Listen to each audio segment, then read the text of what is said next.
study on the guy with the colorful coat, Joseph. I'm trying to come up with a snazzy name. It's more than just a code. It's about more than a code. Something like that. But in Ecclesiastes, in the outline, where these last few chapters are dedicated by Solomon, where he contrasts the good life with the wise life. Have any of you ever read that in the book of Ecclesiastes that the word wisdom can be equated with Jesus Christ? Have you ever read that? That you can insert, where you find the word wisdom, you can actually insert Jesus' name in those places. But in this 9th chapter, I just wondered, we'll look at that later, but in this 9th chapter, remember we had just finished 9:5, which some belief systems use to, they equate to soul sleep, the Seventh-day Adventist and the Jehovah's Witnesses and the Christadelphians all, and there's another verse we'll look at in a little while that'll speak about the same thing. But we wanted to start again in 9:6. And in 9:6 in Ecclesiastes it says, go back to 5. For the living know that they die, but the dead know nothing, and they have no reward, for the memory of them is forgotten. Okay? And then in 6, also their love and their hatred and their envy have now perished. Nevermore will they have a share in anything done under the sun. Okay? And what does the idea of under the sun, what does that say to us? Unbelievers under the sun is a reference to those that don't believe. So get the inference. Also, their love, their hatred, and envy have now perished. Nevermore will they have a share in anything done under the sun. The picture is a picture of. It's a sad picture. Solomon paints a real sad picture of a life that is their love, their hatred, their envy, everything is perished. It's a purposeless life without meaning. And it would be in direct contrast to the life of a Christian, which is a life of hope. Okay? And that's why it's important that we understand how to express our hope. Verse 7, go and eat your bread with joy and drink your wine with merry heart, for God has already accepted your works. Drink your wine with a merry heart. See, you've got to understand Solomon's words there are written in sarcasm. Okay? Eat your bread, drink your wine with a merry heart, those of you that are under the sun, because God has already accepted your works. Okay? What does that mean? That means that their works will not be, in fact, they won't even be measurable. And then in verse 8, let your garments always be white, and let your head lack no oil. Talking about your appearance, because we're speaking of these people that are do-gooders. These are people that always look good. Okay? These are people, when you go to meetings with them, they're dressed nice. Okay? These are people that, they belong to the best clubs. They are those that run in the best circles. And then in verse 9, he says, live joyfully with the wife whom you love all the days of your vain life. Okay? So this is an unbelieving couple, okay? Live joyfully with the wife whom you love all the days of your vain life, which he has given you, how? Under the sun. All your days of vanity, for that is your portion in life, and in the labor which you perform under the sun. Solomon, it's kind of like he says, enjoy your marriage. There's some non-Christians that succeed in marriage. That's not unusual, but they make the best of it. And then verse 10 is another verse that I know the Adventists use for soul sleep. Whatever your hand finds to do it with your might, for there is no work or device or knowledge or wisdom in the grave where you are going. And the problem with that interpretation of that it really has nothing to do. It has nothing to do with. What it has to do with is whatever your hand finds to do it with all your might. That's the way that is written. That's the emphasis. When you're in a grave, you don't need a hammer. There's nothing that you're going to hold in your hand, and the brain is no longer able to do any mental chores. But Solomon is only speaking of the body that resides in the grave. He's talking more about the hand than he is to expand the meaning there to the soul is kind of a extreme idea. It is the hand that will be, when the hand's put in the grave, it is of no use anymore. And if you're not a child of God, you're going to go to the place of the dead until you're raised for, when will you be raised? If you're not, great white throne judgment. So there are people that believe that Ecclesiastes endorses the idea of soul sleep, but it doesn't. Yes. Soul sleep, there is they think that you're in repose until a certain time, and then until you're resurrected, your soul is asleep. You're not. Your soul. There's nothing going on. You're just there. Depending on what they believe, that could be either forever or you go. Well, forever you would call annihilationalism. But soul sleep, in my mind, means until there's a resurrection. And until there's a resurrection, be it a resurrection of the dead or be it a resurrection of the righteous.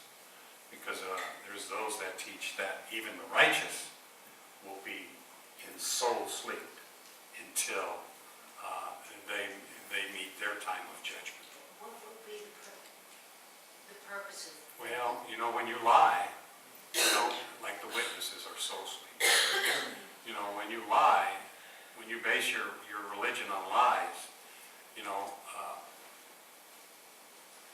I believe that the witnesses introduced the idea of soul sleep after they ran out of 144,000. In some way, then they incorporated the thought of soul sleep into to allow them to go beyond 144,000. I'm not sure about that, but I studied with them for a while, and I was pretty confused when I studied with them.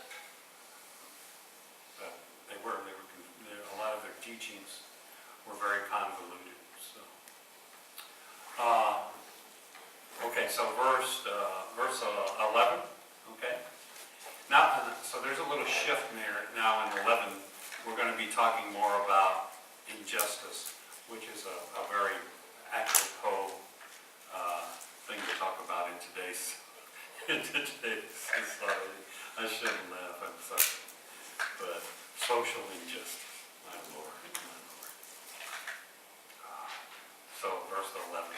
I returned and saw under the sun, the race is not to the swift, nor the battle to the strong, nor bread to the wise, nor riches to men of understanding, nor favor to men of skill, but time and chance happen to them all. The idea is time and chance. It's the idea that life is a lottery. Okay?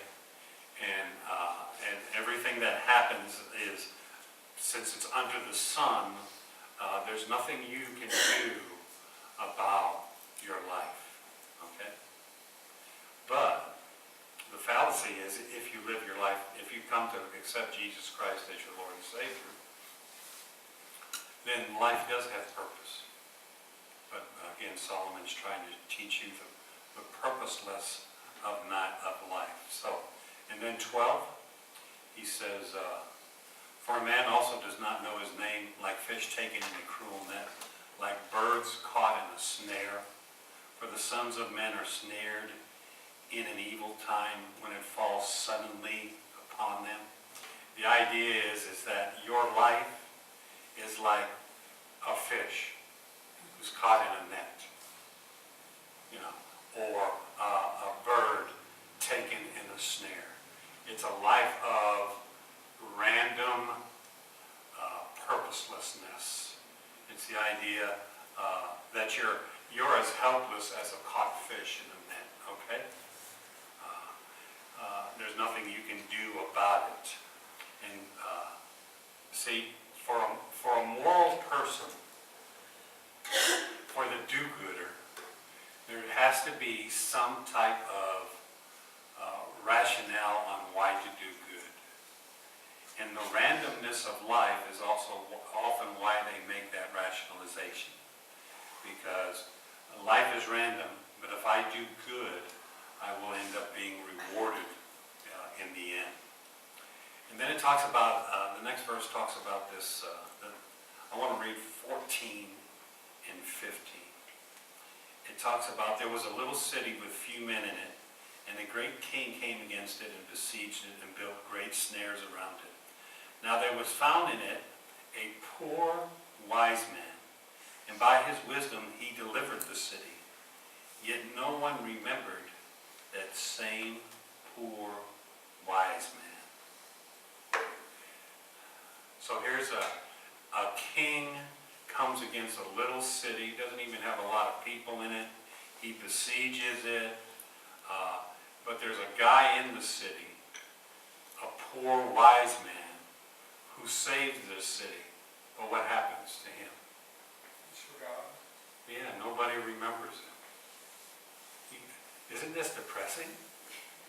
It is. I didn't feel good when I started. I feel worse now. It's really depressing. So, there was the man brings them deliverance, and for lack of a better phrase, you could think of it as deliverance. Verse 16 and 17 then I said, wisdom is better than strength. Nevertheless, the poor man's wisdom is despised, and his words are not heard. Words of the wise spoken quietly should be heard, rather than the shout of a ruler of fools. And that's one of those places where, some people would interject the word Christ there, okay? Christ is better than strength. Nevertheless, the poor man's wisdom is despised. His words are not heard, the words of Christ. Words of the wise spoken quietly should be heard rather than the shouts of a ruler of fools. And eventually, the words of Jesus may not be heard very well today, but one day they're going to be heard very well, because his voice will prevail upon the earth is one of the phrase that comes to mind. And then 18, wisdom is better than weapons of war, but one sinner destroys much good. That's kind of a conclusion to the chapter. Wisdom is better than the weapons of war. Wisdom, one individual can exert a tremendous amount of influence on lives. And so wisdom, when used by one individual, can be a very potent weapon. Think of some of the things which have happened from our biblical perspective the negative things that have happened because of one of two people. Who's the first one? Adam and Eve. What happened to the humanity? It was plunged into sin. How about Achan? What did Achan do? Stole a bunch of stuff, and what happened? You know, it messed up the people. Rehoboam, his sins shattered the nation Israel. How about, I'm studying Acts because I'm teaching it Sunday night. Ananias and Sapphira. I think the church lost some of its power after that incident.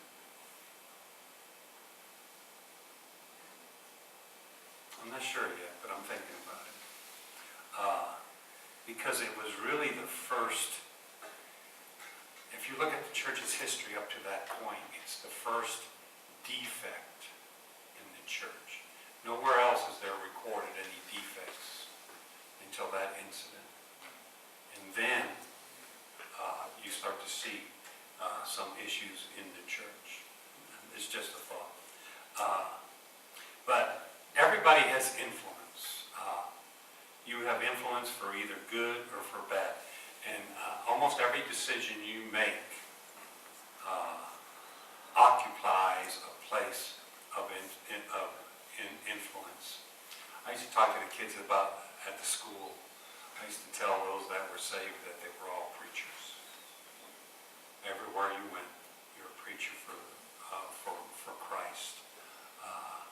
And really, if you listen, unless you're a closet Christian and you don't identify yourself as being a Christian, as long as you identify yourself as being a Christian, you're a preacher, because you're exhibiting to people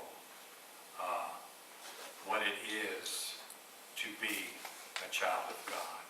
And that's why oftentimes what's so damaging about do-gooders, because do-gooders boast about their morality, and they'll oftentimes say, you don't have to, see, you can be good without God, but it's important that you're a preacher in your home, you're a preacher at business, you're a preacher at Walmart, you're a preacher wherever you go, unless you're hiding it. That's why I always try to use biblical words around people. People say something to me I agree with, I say amen. I might say hallelujah sometimes. You have an influence. You have an influence in your neighborhood, okay? You have an influence in Sunday school. However you want to think of it, you have an influence.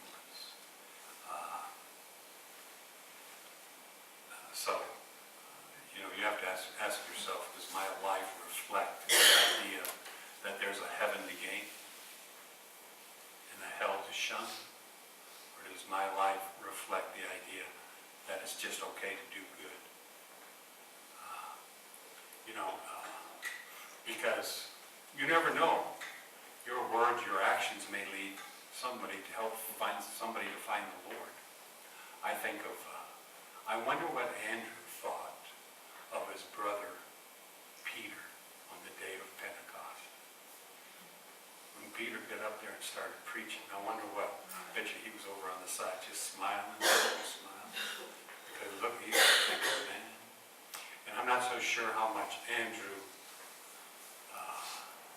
I think Christ called Peter, but Andrew was there. I think Andrew could think that he had some influence in that whole deal. So,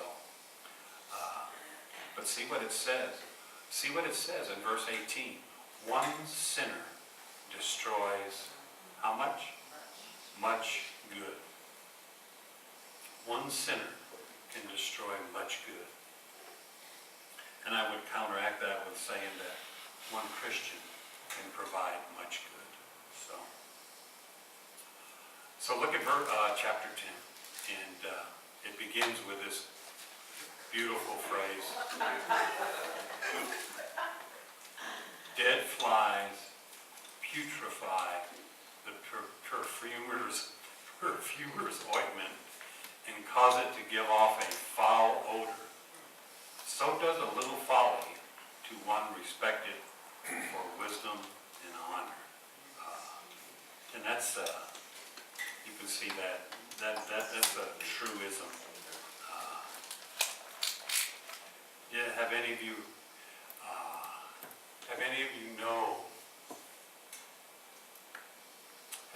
ever known somebody that did one thing wrong and it destroyed their life? Yeah. I had a friend, Danny Villa, back in the day, Pueblo High had one of the best wrestling programs in the state. And Danny Villa was a wrestler. He wrestled 106. That was his weight class, the lowest weight class. He was a state champion. And he went out one night and with a group of guys he shouldn't have gone out with. It could have been our group, but it wasn't. He was with another group of guys he shouldn't have been with. And somehow he got intoxicated and he ended up on the hood of a car. And the car was going down the road and he fell off and got ran over by another car and got killed. And Danny Villa was a really good guy. He was a good friend. He was the kind of guy you could ask for help, and he was always willing to help people. Always had a smile on his face. He did one thing wrong one night in his life, and he perished for it. But you know, I know people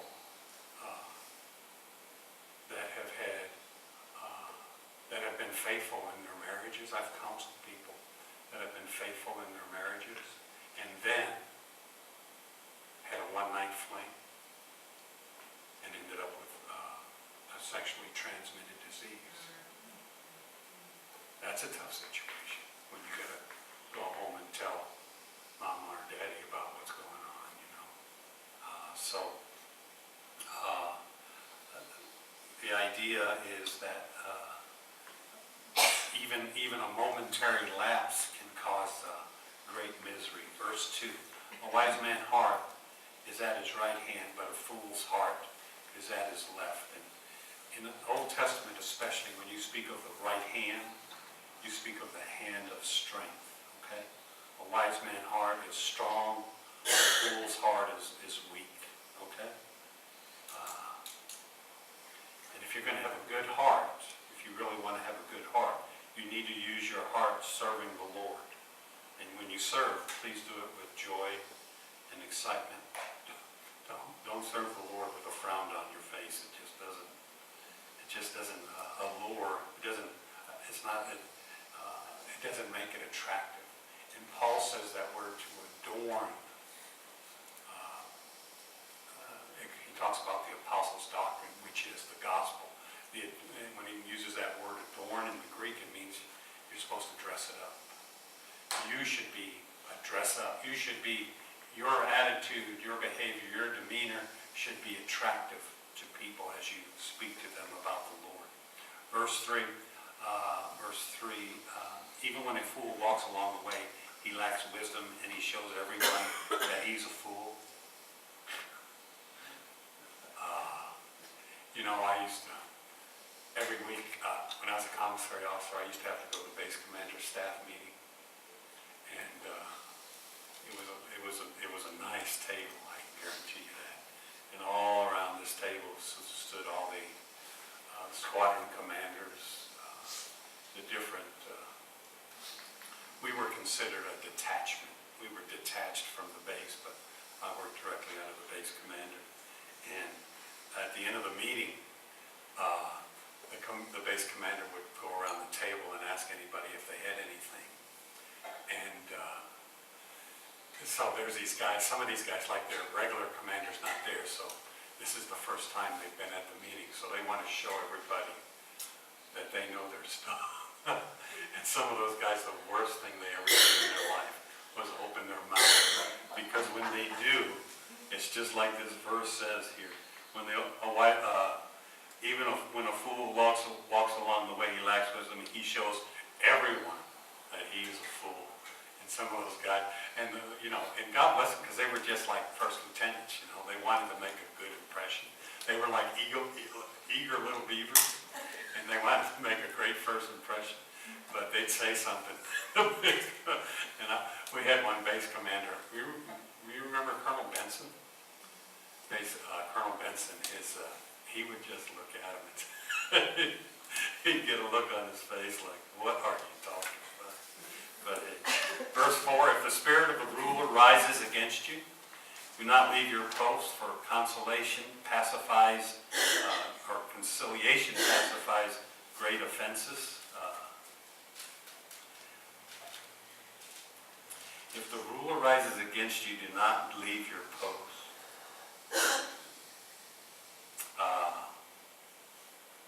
That's almost what it almost says to me.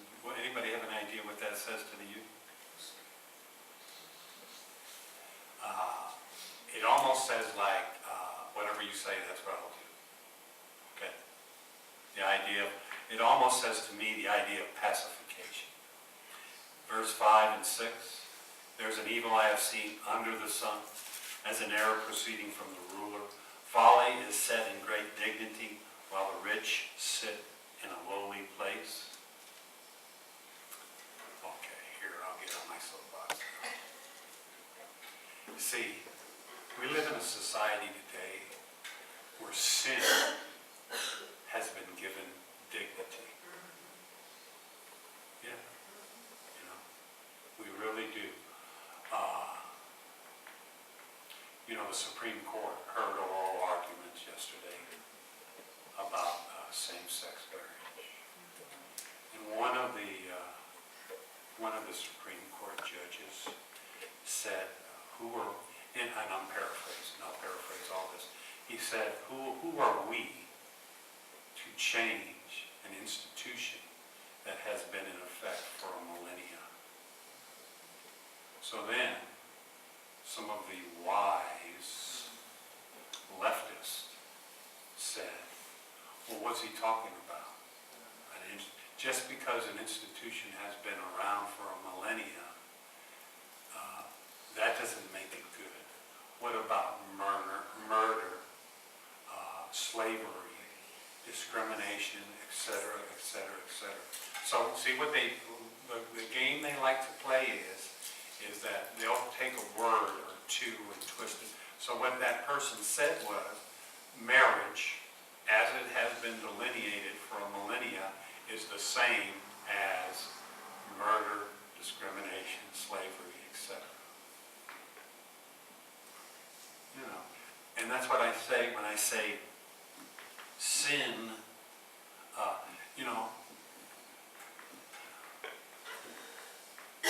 People used to hide these sins. Now, they're getting married on the court steps.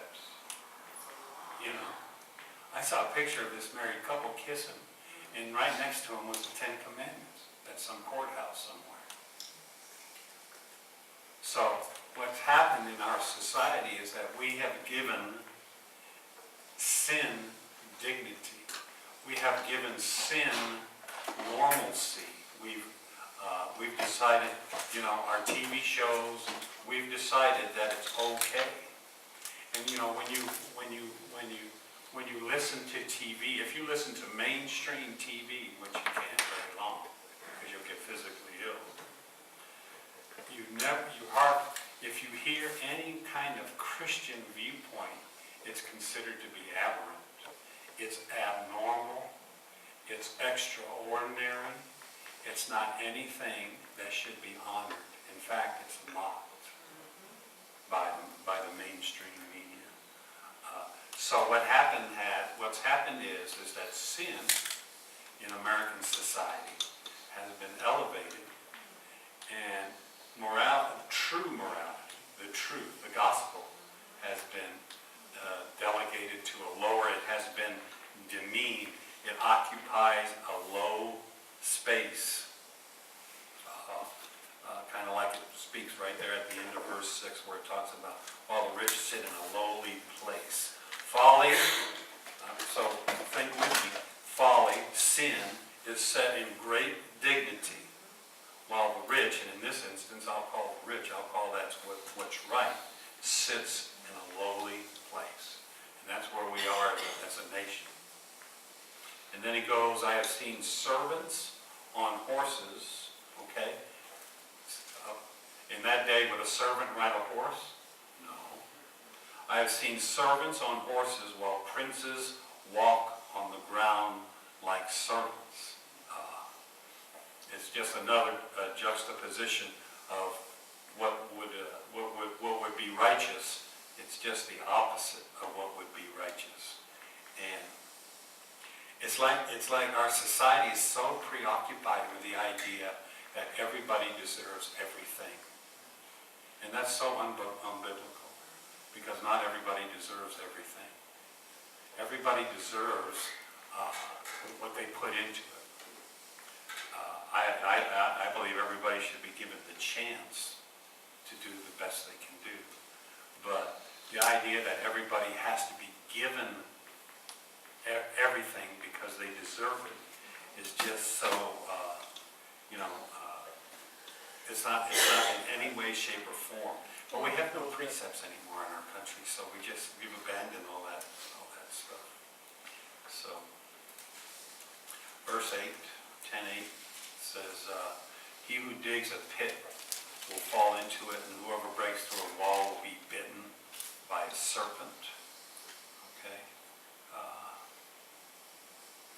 This kind of, if you're gonna dig a pit, you're gonna fall into it.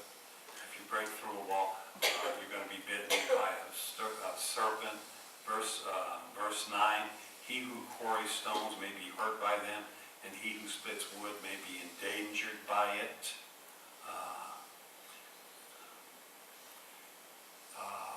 I think the King James, nobody has the King James. Do you? What's it say? It doesn't use the word quarries. In 9, Yeah. 9. Whoso removes stones shall be Yeah. cursed therewith, and he who cleaves wood shall be endangered thereby. The idea of, you know what the idea of removing stones is?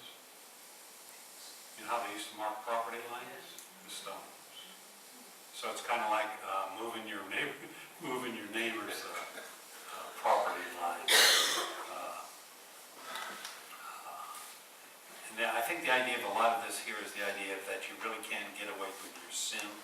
Even under the sun, you can sin, but ultimately, God's going to know what you're doing. And then verse 10, if the axe is dull, I think the King James says iron, if the axe is dull and one does not sharpen the edge, then he must use all his strength. But wisdom brings success. Have you ever tried to cut wood with a dull axe? It can be a pretty futile endeavor. So, sharpen the hoe if you're going to weed the patch and do what you need to do. And then 11, a serpent may bite when it is not charmed. The babbler is no different. So what's it talking about? You've seen snake charmers, remember? You used to watch the cartoons and there's a guy in India blowing that horn and that snake. So he says, a serpent may bite when it is not charmed. See, if you're blowing that horn, you better be long-winded. Because once that snake's not charmed anymore, he's going to get a hold of you. But, somebody look at Psalm 58, 4 and 5. See if that...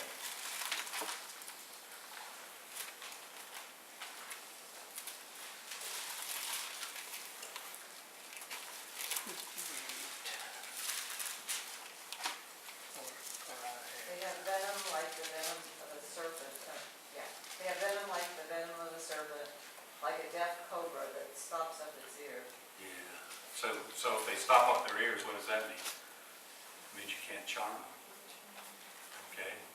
That means that they can get you. Which will not hearken to the voice of charmers. Is that what yours says, Mary? So it doesn't hear the voice of charmers Yeah. or skillful? So the idea is, if you're charming the serpent, you better not stop. It's like, oftentimes, when you find sin in your life, sin will take over your life. The babbler is no different. I was trying to find out the meaning of the word bibbler. I read a quote from Spurgeon. I think I'm going to use it Sunday morning. It talks about a bibbler. I don't know, I thought it was somebody that wears a bib or something. A bibbler. I'll explain it Sunday. Jeremiah 8 speaks about this idea of serpents.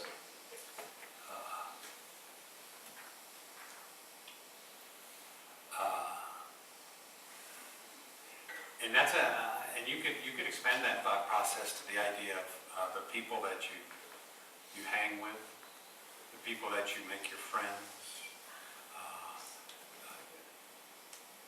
It's hard. Sometimes our words we don't speak what we might speak because of the person that we're interacting with. You'll find people everywhere, even in the church, that will say things that aren't true. And if you're going to charm them with your words, you can expect the repercussions of that charm. People will pose as your friend, and they'll still bite you like a serpent.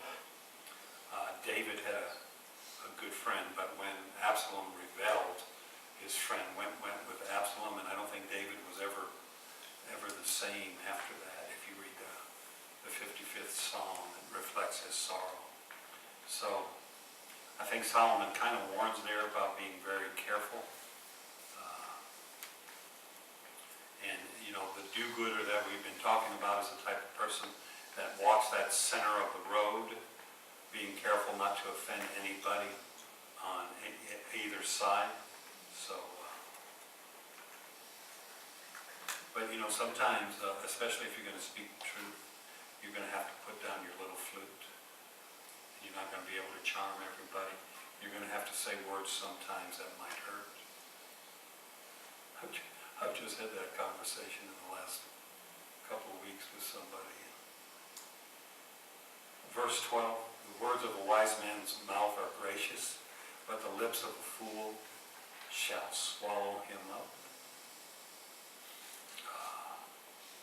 So, again, a wise man's mouth is gracious, but the lips of a fool, you got to be careful what you say and how you say it, but you need to speak the truth. And then 13 and 14, the words of his mouth begin with foolishness, and the end of his talk is raving madness. A fool also multiplies words. No one knows what is to be. Who can tell him what will be after him?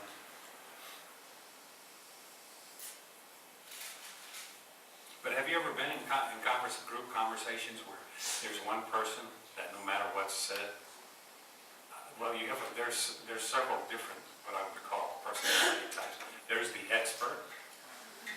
That's me. I know everything. Sure. There's the expert. And this is also, I can be like this, I can be bad. There's a person that no matter what you say, they make a joke out of it. They make fun of it. I'm not sure what the proper word for that. Well, I used to know what that word is, but you know, in what we call,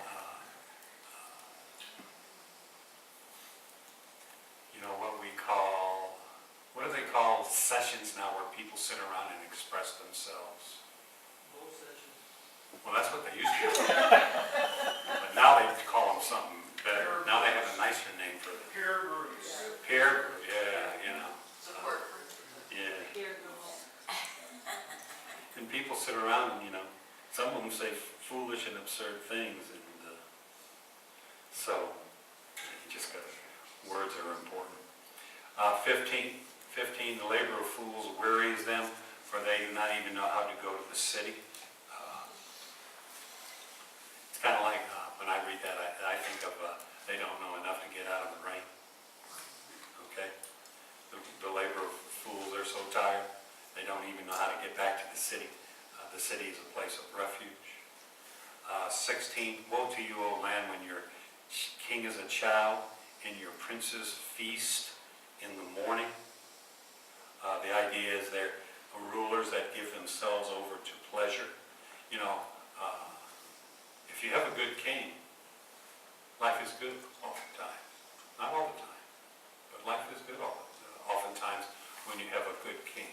But if you have a fool for a king, then it's reflected throughout your society.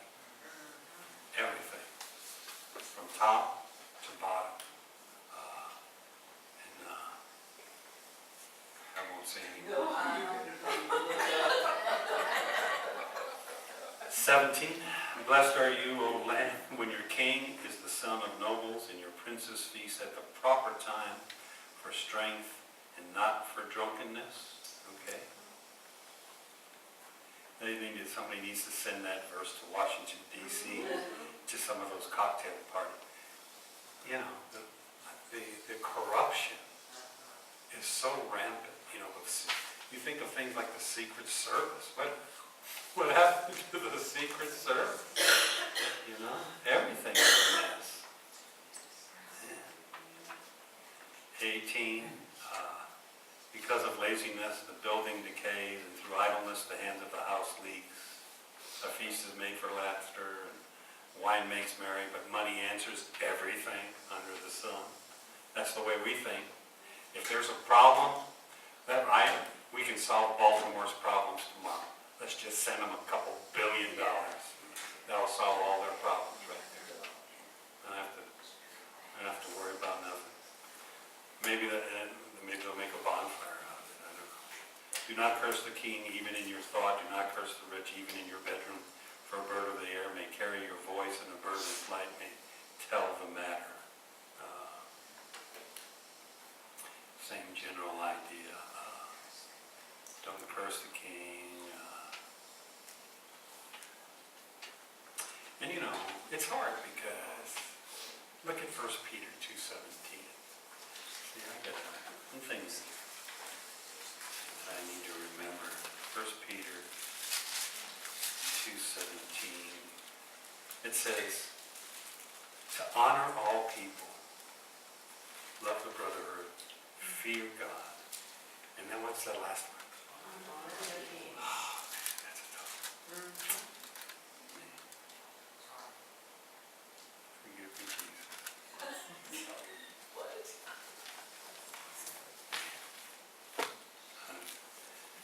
And I tell you, the Lord knows all about our condition. Knows all about our situation. Okay. Any comments? Like I said, I'll finish this next week. I may even start on Joseph. I may start the introduction next week after I finish Ecclesiastes. So how do you sum up 9 and 10? What's it say?